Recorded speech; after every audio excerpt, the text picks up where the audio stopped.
Panoráma hlavného mesta sa dynamicky mení. Novým centrom sa stáva bratislavský downtown ako odraz modernej architektúry a unikátnych projektov. Čím láka developerov a investorov, dokáže byť Bratislava v budúcnosti rovnako atraktívna ako napríklad Praha? A ako sa bude vyvíjať trh s nehnuteľnosťami? Povieme si v biznise. Vítajte. Som rád, že sa o tejto téme môžem porozprávať s dnešným hosťom, ktorým je Sebastian Dejanovský, spoluzakladateľ Mint Investments. Pekný deň, vítajte u nás. Dobrý deň. V Bratislave ste investorom a zároveň developerom jednej z najmodernejších novostavieb, ktoré vznikajú priamo v centre, v novom downtowne. Je to teda rezidencia Metropolis. Prečo ste sa rozhodli pre túto investíciu práve v Bratislave? Čo vás ako investora a developera lákalo na našom hlavnom meste? Tak první důvod je to, že robíme biznes na Slovensku už 20 let s úspěchom a osobně mám citovou vazbu k Slovensko a Bratislava a příležitost koupit velmi zajímavý pozemok, unikátní lokalita v downtowne a potreba kvalitné bývanie. Poďme sa teraz bližšie pozrieť na projekt Metropolis. V akom je momentálne v štádiu, kedy je plánované dokončenie, ako to vyzerá s kolaudáciou? Tak, obdrželi jsme pravoplatnou koordinační rozhodnutí konce decembre loňského roku.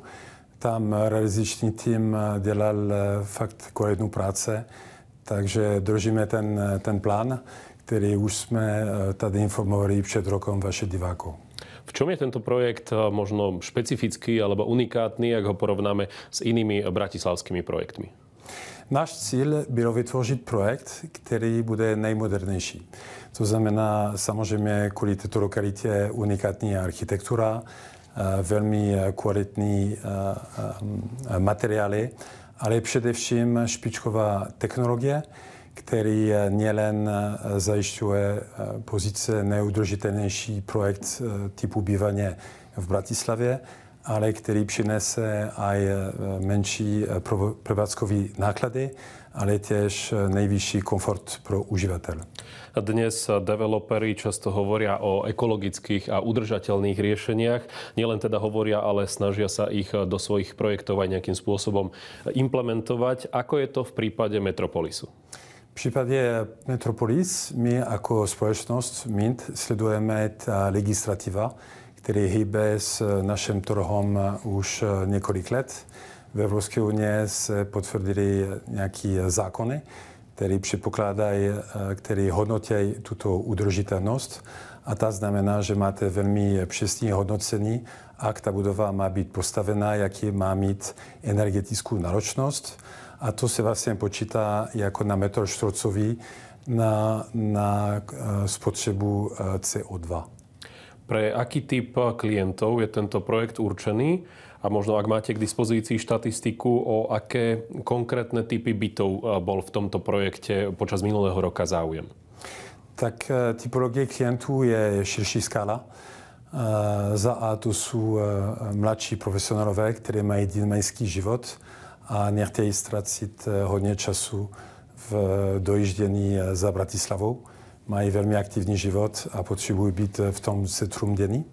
Potom jsou lidi, kteří rodiny, jejichž děti odrostly a už nechtějí platit prevádzkové náklady pro velký starší dom za Bratislavu. Chtějí mít těž ten moderní život, chtějí být schopni zajet do divadla, do dobré restaurace a být blízko své kanceláře a zároveň jsou ekonomicky uvědomili. Takže chápu, že ty moderní technologie jim umožní platit nižší prevádzkové náklady. A čo sa týka tých bytov? Těch bytov loňského roku jsme viděli trošku přesun, co se týká velikost bytů. Nejvíc se predali 2KK a 3KK. A vidíme, že jsou z řad naše existující klienty, kteří koupili větší byt, takže místo 2KK typicky koupili 3KK. Viděli, že naše vize a co všetko jsme slúbili jako developer jsme splnili i možná nad jej očekávaný. Takže vnímáme ten trend, ale obecně na začátku projektu byli spíš lidi, kteří koupili jako investičně a už druhým rokom to jsou lidi, kteří tam chtějí bývat. Súčasťou projektu Metropolis je aj nákupná časť alebo nákupná pasáž. Aké máte plány s týmito priestormi? tam vzniká pasáž, která má 16 jednotky. Už jsme uzavřeli několik kupní zmluvy a teraz vybíráme hlavně, protože máme nějakou vize, tento projekt je hlavně o to bývaně a těch obchodů doplňují ten koncept. Takže my vybíráme mezi všechny služby, tak, aby za A se nekonkurovali, ale hlavně doplnili náš koncept Metropolis. Tam musí být služby pro lidi, kteří bývají v tomto projektu. Venujete sa rezidenčnému developmentu nielen na Slovensku, ale pôsobíte teda primárne v Českej republike, najmä v Prahe. Skúsme to teda porovnať. Ako sa aktuálne vyvíja situácia na trhu novostavieb v Prahe a v porovnaní teda s bratislavským rezidenčným alebo trhom nehnuteľností? V Prahe jsme více známí jako správce nehnuteľnostní fond typu retailu, kde mohou normální lidi privát investovat do tohoto fondu. Tam máme v fondu v současné době cirka 1000 bytů. Loni jsme koupili 300 od špičkových developerů a letos si chystáme koupit další 500 až 600 bytů. Tam strategie je, protože ten trh je v jiné fáze oproti Slovensku a Bratislava, tam je poměr lidí, kteří vlastní svůj bývání, oproti tí, ktorí pronajímají, je o 10% bodů nižší ako na Slovensku. U nás je to spíš kolem 80%. V Česku úrokové sazby jsou vyšší, tam máme tu korunu, tudíž ty nové byty jsou méně dostupné. Tam ten trend, který už je na západě už delší doby, kde ty byty nejsou dostupné pro ty mladí lidi a zároveň ta generace Z už nechce se zavázat na 20-30 roků na hypotéku. Takže očekávám, že ten podíl lidí, kteří se prenajímají, bude se navýšit o další 10-15% v příštích letech v Čechách. Ten trh s nehnuteľnosťami sa stále dynamicky vyvíja, neustále sa mení a jednotlivé spoločnosti sa tomu musia prispôsobovať. Tak je tomu aj v prípade teda, predpokladám, Mint Investments. Aké sú vaše strategické plány a priority na rok 2025? Takže naša spoločnosť se soustředí na dva segmentů. Byty na prenájom v Čechách hlavně. A tam díky tomu, že loňského roku se nám podařilo unikátní uzavřít spolupráce s ČSOB, která má nejsilnější privátní bankovnictví v Čechách. My jsme první fond externí, který vůbec bude distribuovat jedna z těch velkých 3 banky. Tudíž ten přítok kapitálu se zrychlilo. Tato banka, podobně jako jiné instituce, hodně věří v tomto segmentě PRS, který plní nějaká potřeba fundamentálně byty na prenájom pro ten střední segment. Takže tam náš plán je, že do 10 let budeme tvořit portfolio 10 000 bytů.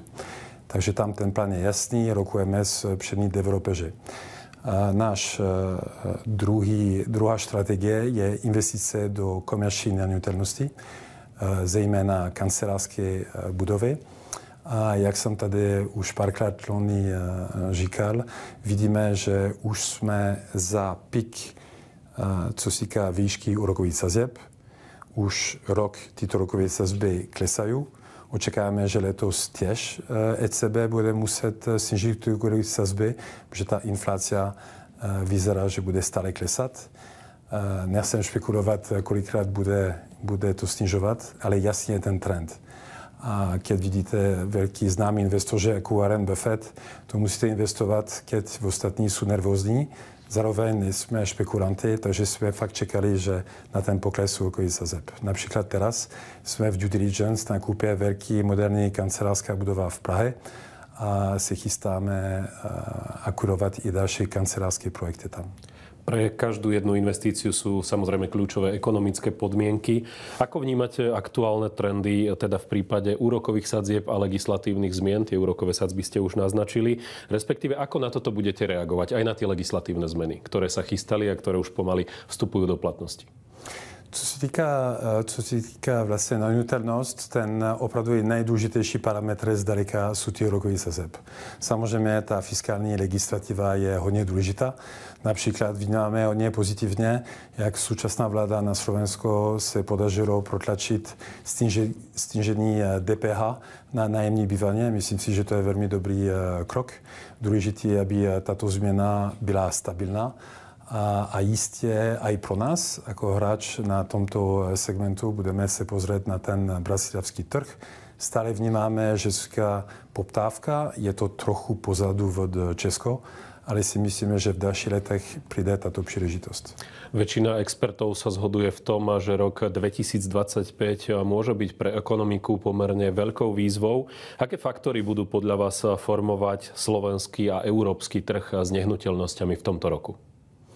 Tak makroekonomicky sú veľké zmeny, ktoré sú pôsobené vlastne historický rok 2024, kde ste měli nejvíc voľby na prezidenta nebo na premiér v celém svete. Byly veľké zmeny neočekávané možná v Americe. Už několik vlád i padly potom v Evropě nebo v Ázii. Takže rok 2025 bude se nést na tuto vlnu. Ale věřím, že ty změny, které nastaly v Americe, mohou působit i pozitivně na Evropu. Takže osobně jsem středně pozitivní a myslím si, že nebude žádný tvrdý přistání ekonomika. Lidi, biznesy měli daleko větší výzvy před 2-3 rokama po covidu a ruská invaze v Ukrajině a všichni lidi se uměli adaptovat. Možná nejdůležitější bude pro Evropa, která je hodně, co se týká produkce, fabriky, aby cen energie nějak neraketově nerostla. Ale pokud tyto náklady budou minimálně stabilní, tak očekávám, že ta situace se bude zlepšit viacero ako odborníky a většina lidí očekávajú. Na záver, čo by ste odporúčili ľuďom alebo potenciálnym investorom, na aké investície by sa mali v roku 2025 zamerať a ktorým detailom by mali podľa vás venovať pozornosť? Tak, mezi diváků se budeme vybrat menší investory, ne kolegy, a lidi, kteří zvažují investice do nehnuteľnosti, do byty, podobně jako jsem povedal loni. Já si myslím, že je ideální doba kupit. Musíte vždycky kupit, keď je menší aktivita. Můžete vidět, že v posledních 3 rokoch cena bytu na metr čtvrcový byla víceméně stabilní. Přitom ta inflace byla dvouciferná, 2 z těch 3 letech. Takže reálná cena těch bytů je nízká. Vnímáme, že stavební náklady hodně rostly. Cena ľuďom rostla skrz inflace, stavební náklady tiež. Těch ESG udržitelný parametry, o kterých jste mluvili v rámci evropská legislativa, která potom jde do slovenské legislativy, mají inflační tlak, protože těch parametry jsou dražší. Takže vidíme, že ta cena těch bytů bude jednoduché rast. Takže za mě, podobně jako loni, pokud na to máte, tak určitě koupit. A já bych koupil spíš v modernější zastavby, kvalitnější projekty, protože ostatní projekty budou muset kvůli evropské legislativě investovat velké náklady. A když investujete do starší zastavba, je technicky skoro nemožné dát všechny nové technologie, které umožní splnit těch evropských standardů. Uzavrel Sebastian Dejanovský, spoluzakladateľ Mint Investments. Ďakujem veľmi pekne, že ste prišli k nám do štúdia. Dovidenia. Moc ďakujem za pozvánky. Prajem vám hezký den.